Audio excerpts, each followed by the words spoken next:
welcome to my channel, and I'm back with you once again with another video of Microsoft Flight Simulator 24.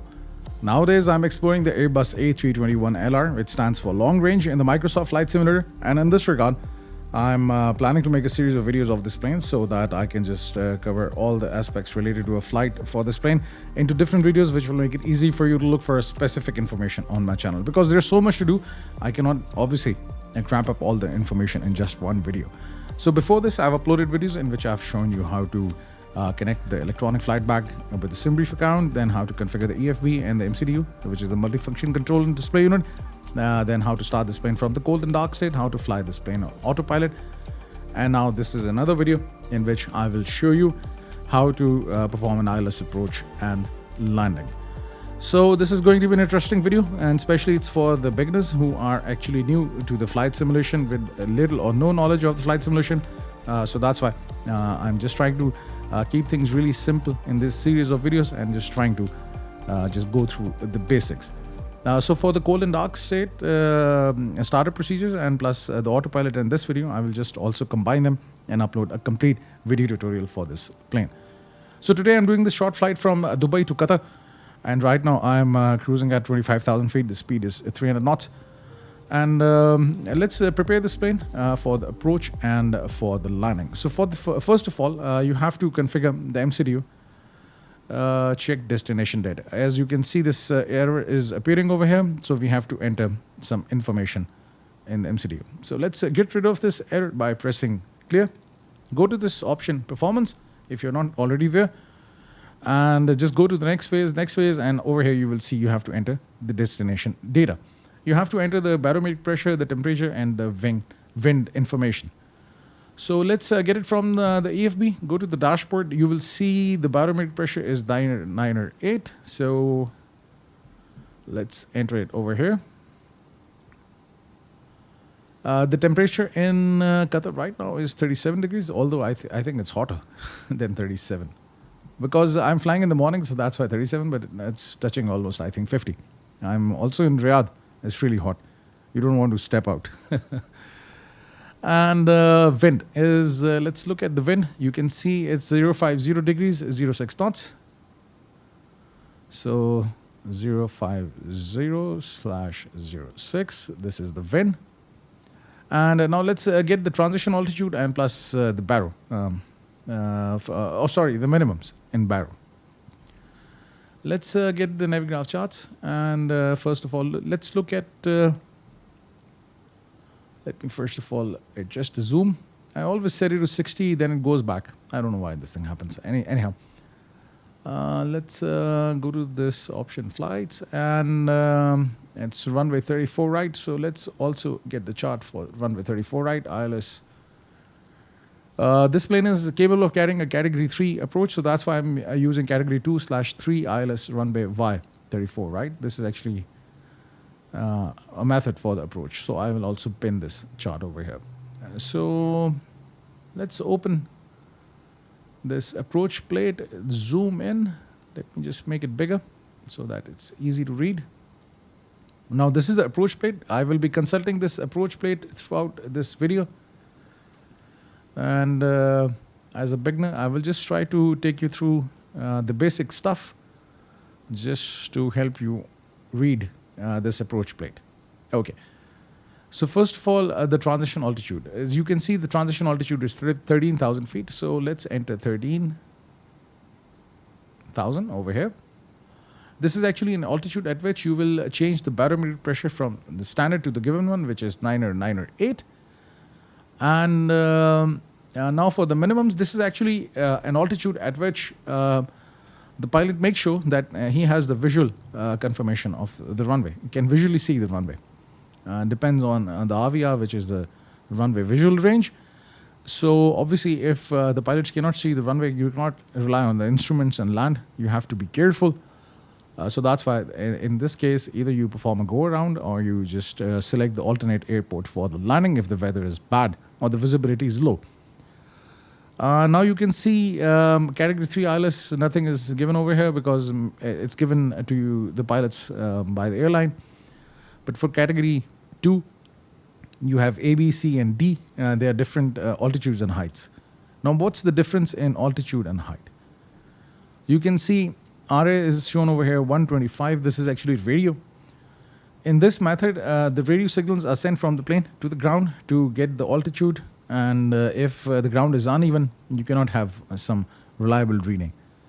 So that's why I always use the baro readings, because this is how the plane actually determines the altitude using the barometric reading. So it's good to use the baro.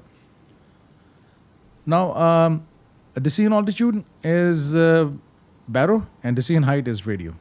As you can see, DA, decision altitude, H is height. And 134 feet and 121 feet. So 121 feet is actually 121 feet above the runway. But if you add the runway elevation from the sea level, which is 13 feet, then it's 134. So I will use 134.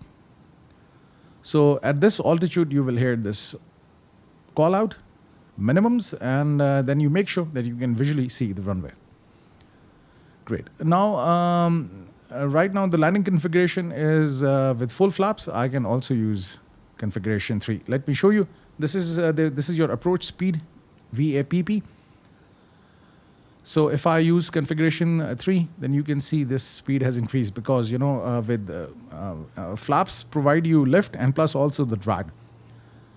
So full flaps give you a very nice lift. So that's why your approach speed reduces. But if you want to land with the flap 3 configuration, then obviously the speed increases. The airlines, the budget airlines at times, they have a procedure that, let's say, 2 out of 5 or 3 out of 5 landings should be on flap 3 in order to save fuel because the flaps are providing drag. But those airlines which are not into cost cutting, they always go with the full flaps. So my airline, I'm just kidding. I don't have an airline. My own virtual airline, I go with the full flaps. And it's 136 knots, this approach speed. That's it. So this is the configuration required in order to do it. Now the top of descent is reached. I will descend to 2,000 feet, just adjust the altitude and just bring your cursor over here. As soon as you see the up arrow, just press it and the descent will start. Let me reset the view, shift space. Now you can see the descent has started and the vertical speed is like 2,700 feet per minute. So this is the rate at which the plane is descending. Now you can see this dot over here, the green dot. This is actually your deviation from the vertical path. If this dot is in the middle, it means the plane is following this vertical descent path or the flight path. If this green dot is above, it means you're below the vertical path. And if it's below, it means you're above the vertical path. If you're above the vertical path, you can get the speed brakes and you can control it. So let me just activate the speed brakes. Let me just show you. So if I activate the speed brakes, let's go out and see. Yeah, they are active. And now you can see that the vertical speed is increasing further. So I just delayed the top of descent just to show you this thing. Then how you control it if the plane is actually not following the vertical path, because then you will keep on missing all the altitude constraints and it will be an issue. So as this dot is now moving in the middle, you can get rid of the air brakes or deactivate them, and that's it. Now this is the target speed. The plane should be flying at this target speed, but during the descent, this is, you can see the limit, the upper limit and the lower limit. The plane cannot go more than this or go less than this. Ideally, it should be flying at this speed. This is calculated as per the cost index that you have entered while configuring the MCDU before the flight. So now you can see there's a little bit of deflection. The plane will actually manage it. You can see this magenta arrow over here, which means that by this point, the plane will be at the given altitude. Now, the altitude, descent altitude, I've set it to 2,000. Let me just open the Navigraph charts. I will minimize it again. Don't have to open it again and again. Now you can see that in order to intercept the glide slope, your altitude should be 2,500. So instead of 2,000, I will change it to 2,500. You can see you can change the units over here, this knob. Just move it to 2,500 and that's it. And then you can bring your cursor over here, make sure that this altitude is punched in. And right now you can see the altitude to which the plane is descending is flight level 110, which is 11,000 feet, because there is this constraint over here. Over here, the plane should be below 12,000 and above 11,000, so between 11,000 and 12,000. And at this point, the plane should be at 10,000. And in order to intercept the glide slope at this point, D14.4, it means distance to the runway, 14 nautical miles. The plane should be 2,500 feet. Then it will fly in this direction, 336 degrees. And at this point, 7.8 nautical miles just before the runway. The descent will start towards the runway. The glide slope is 3 degrees, so the plane will pitch down 3 degrees. And this runway has PAPI lights. If 2 lights are red, 2 lights are white, it means you're following this glide slope. But if 3 are red or all are red, it means you're coming at a lower altitude. It means you're somewhere here. And if 3 lights are white and all the lights are white, it means you're coming at a higher altitude. So that's how you read the PAPI lights. And that's it. So this is the ILS frequency for this runway or for the localizer. It's actually a device at the runway which directs the plane towards the runway, and plus this is known as the localizer. So if you look at this button, localizer, so this is actually just below the heading because this is for the navigation. So if you want to follow the runway left to right, you just be on the center of the runway, then you press localizer. But if this option is on, then the plane will actually not follow this glide slope. In order to do this, you have to activate approach. So approach not only follows the localizer, but also follows the glide slope. Localizer is used when you are flying this approach using the vectors given by the ATC, and you just want to establish yourself on the approach. So you use localizer, and once you are near the runway, or at this point 7.8, because then you have to start the descent and you have to activate approach for this. So just make sure that this frequency is appearing over here in the MCDU. Just go over here in this option RadNav and just make sure this identifier is there, AZM 110.10. In order to get this frequency over here in the MCDU, you have to enter the identifier AZM, not the frequency. So if I try to enter 110.10, I think you'll get an error. No, it picked it up.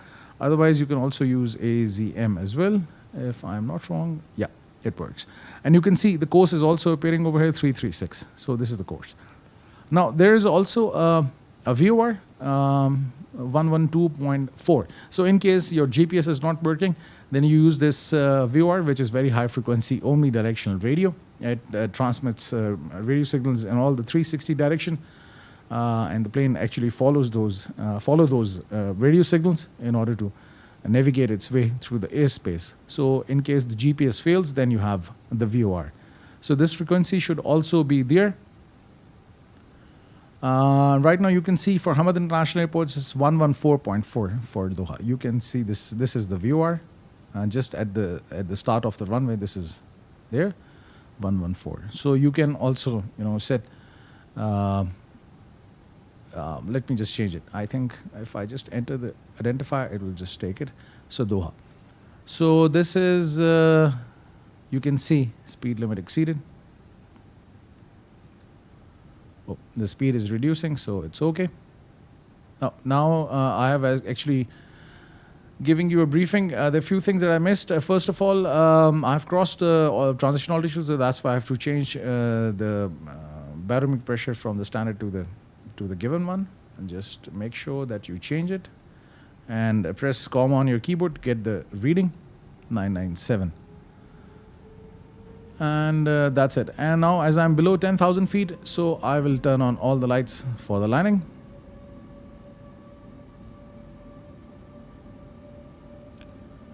That's it. Turn on the nav and logo. Logo light is also on, and that's it. Now you can see at this point, I should be at 6,000 feet. This magenta circle, it shows that at this point, the speed will further reduce. So it's okay. That's it. So this is the one that you have to pick because let me just go back to the topic at which we were right now. So this is like 3000 nautical miles away, this identifier. So just pick up this identifier and you can see it has picked up the frequency automatically. Just like the viewer, you have NDB, which is non-directional beacon, and you follow the non-directional beacon using ADF, which is automatic direction finder. So I will just leave this NDB part over here, but then I will upload another video in which I will tell you how to basically carry out viewer navigation and NDB navigation with this plane. So far everything is looking good now, and let me just get the viewer information over here on this navigation display. You can see the distance to this viewer is also appearing, and you can see this direction is shown. It is relative to your plane, okay? And right now you can see this course. I can enter 336, which is the course of this viewer, and that's it. So if I go to this option, you will see viewer. I'm deflected from the viewer. The direction of the viewer is over here, and you can see this deflection is coming, which is deflection from the course. So once I'm just flying in this direction, then this course deflection indicator, CDI, will be in the middle. So that's how it's done. And once I will be going for the approach, I will use LS and I will follow the localizer. That's it. So everything is looking good so far. The plane is following all the constraints. I can activate LS on both the sides to get the ILS frequency. Right now it's showing that the distance to the localizer is 14.4 nautical miles, but it's not correct because the plane has to take few turns. But this is a very brilliant plane by iniBuilds, and it just takes you through all the constraints without any issues, and it follows all the constraints. All you have to do is this: during the descent, manage the speed by using the air brakes. Now for the landing, you have to arm the ground spoilers, because as soon as you land, you'll activate the reverse thrust, and these ground spoilers will also activate, which will help in reducing the speed of the plane. And then you have the auto brakes, set it to medium or even to low. I can also set it to low because we have a longer runway, so no need to worry about it. Or you can use medium brakes. So these auto brakes will also come into action. So after the landing, I will just perform, or rather, during the landing, what I'll do is this: just like 30 feet above the ground, I will move the thrust levers to idle position, and then I will pitch the nose up a bit, which is known as the flare. So this is a very short duration of flight mode the plane will be in, and then the plane will slowly touch down on the runway, and then I will activate the reverse thrust. You do it by moving these two levers up and pulling the thrust levers all the way back. If you're using the Thrustmaster TCA quadrant, then you will be able to do it easily, or you can also configure it on your side stick. In the settings, if you go over here, you will see that reverse on axis. So I've set it to yes. So on the side stick even, I can activate the reverse thrust.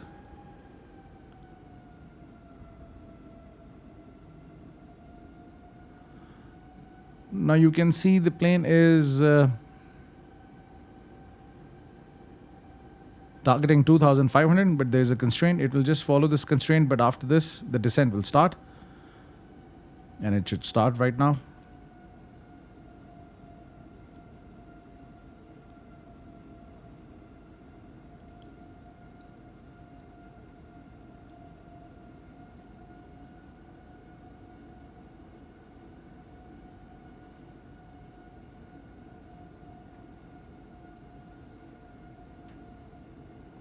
Yes, over here you can see the plane should be below 3,000 feet and above 2,500. 3,500 below and 2,500 plus. So it will be just between this. So it will start to descend. It manages automatically. Let's see if it starts the descent.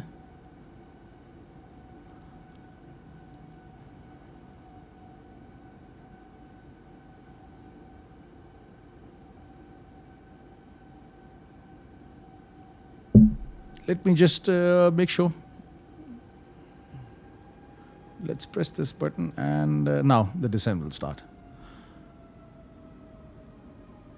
You can hear that the thruster is reducing, and now the descent has started. So if you face any kind of an issue like this, then you can just press it again to start the descent. And with this, I can also extend the flaps. As you can see, the flap settings are over here. So the plane is right now at 220 knots. So I can have flaps at position 1. So flaps will actually also provide drag, and now with the flaps you can see the vertical speed will increase further, and the plane will actually follow this flight path. If you further want to reduce, if you want to further increase the vertical speed for the descent, then you can activate the speed brakes, as I've done it right now, and you can see this dot is coming in the middle. You should not have any deviation from the flight path. Now it's time to deactivate the speed brakes, and I can arm the ground spoilers. And you can see the plane is following this green dot.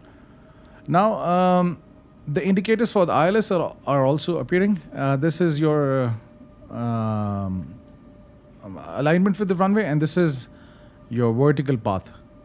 So this diamond over here should be in the middle, and this diamond should also be in the center. So I will be more concerned about their alignment once the plane is following this flight path. That's it. So everything is looking good so far. Let me just look at the barometric pressure. 908, and the one that's appearing over here is 907. So 907. Let's do it over here, and that's it. Go back to performance. Right now I'm not activating the approach phase. I will just do it later, or maybe we can just do it right now. Activate the approach phase and confirm. Now the speed will reduce. You can hear the thrust getting reduced, and now the plane's speed is reducing. Now it will go up to this target speed of 135 knots, which is the approach speed. The flaps are right now set to position 1. I can go to position 2 to further reduce the speed.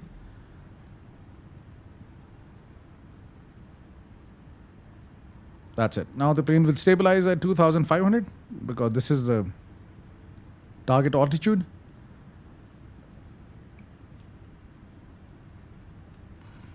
So everything is looking good so far. Seatbelt signs are on. All the lights are on. Everything is good. Today I will not do the auto land with this plane. I will upload a separate video. I will try to land the plane myself. So in a separate video, I will show you how to perform an auto land with this plane. That's it. So everything is good. Let's just wait. Now there is something really interesting I want to point out, that as soon as the plane is on the approach, you can see the missed approach procedure has also started to appear over here on the navigation display. So this is something really smart about the Airbus planes. Then they also show you the missed approach procedure. So in case if you want to perform a go around, then you can do it. Now, as you can see, this diamond is moving in the middle. I will press this button approach, and the plane will then not only follow the localizer, but it will also follow the glide slope. As you can see, it started to follow the glide slope and plus the localizer. So the descent has started. The runway is 8.4 nautical miles away. I can further extend the flaps, set to position 3, and after I get the full, once the gears are down, then I can also go with the full flaps. So I will lower the gears just like 6 nautical miles before the runway, and then I can deactivate the autopilot and then try to land the plane myself. So now I don't need this information. So let's check the VOR. Now you can see that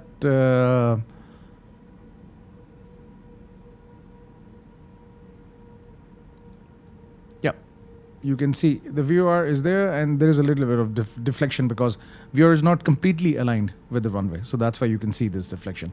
But for the ILS, you can see there is no deflection.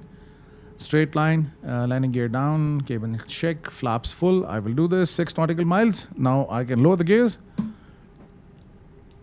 So this is also something really intelligent about this plane, that over here on the upper ECAM, you will see all this information just before the landing.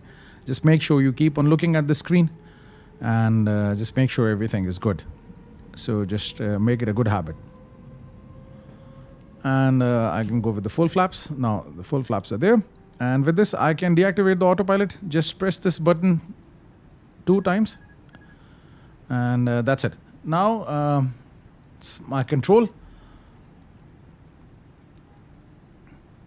I will just adjust it, the plane in such a way that this diamond remains in the center and there is no deflection over here.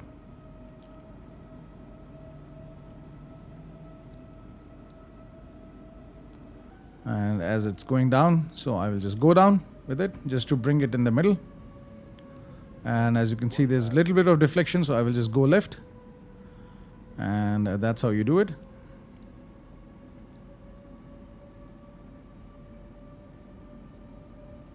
Just keep it in the middle. Both of these indicators, although you can see it over here as well.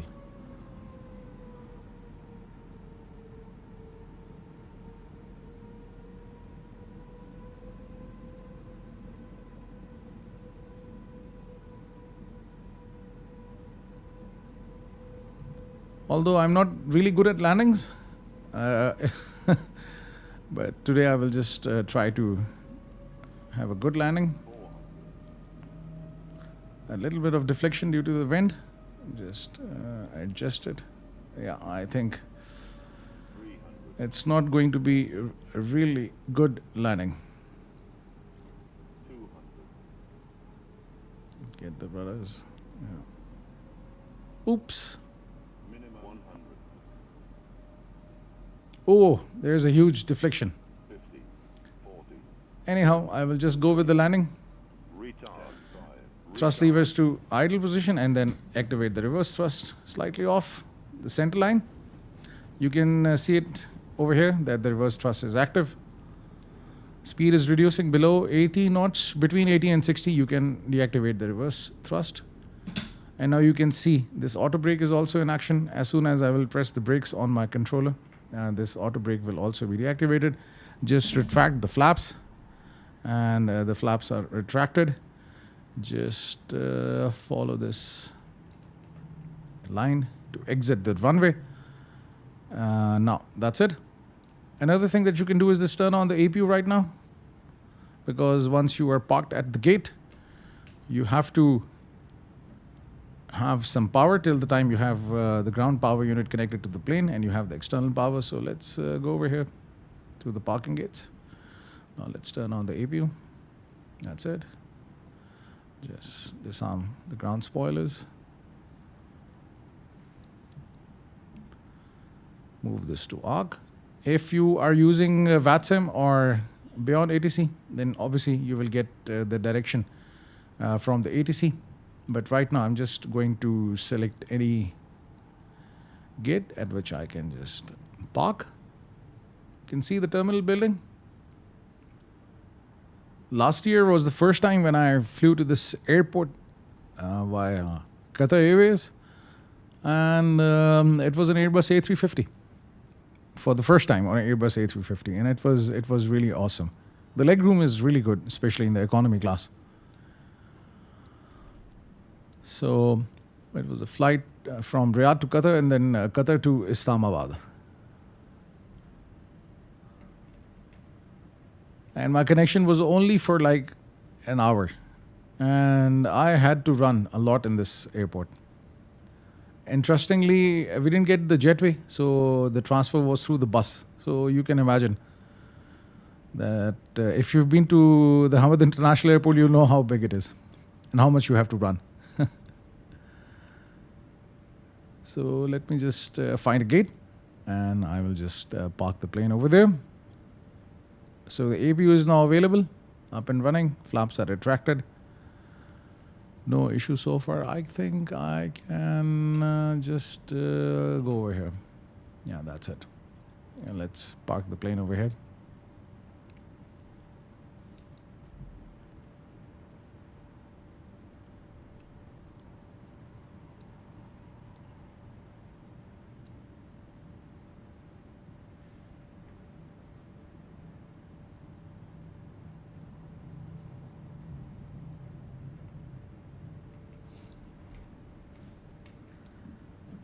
Thrust levers to idle position, and parking brakes active. That's it. Let's turn off the lights. We don't need the lights right now. Wing light off, and that's it. Now turn off the engines. With this, turn off the seatbelt signs. Nav lights on. Strobe is off. And that's it. I can then go to the ground services, and I can toggle the GPU. Now you can see the GPU will be connected with the plane. I can go to the external power available and just switch it on and turn off the APU. No longer needed. Let's turn off the fuel pumps. And that's it. Actually, I'm planning for another flight, so that's why I'm not doing so many changes in the cockpit. Whatever I had just before the pushback, I'm just bringing all the settings back to that state. That's it. Now with this, you can connect the jetway, and the jetway will be connected, and the door will be opened. Let's see.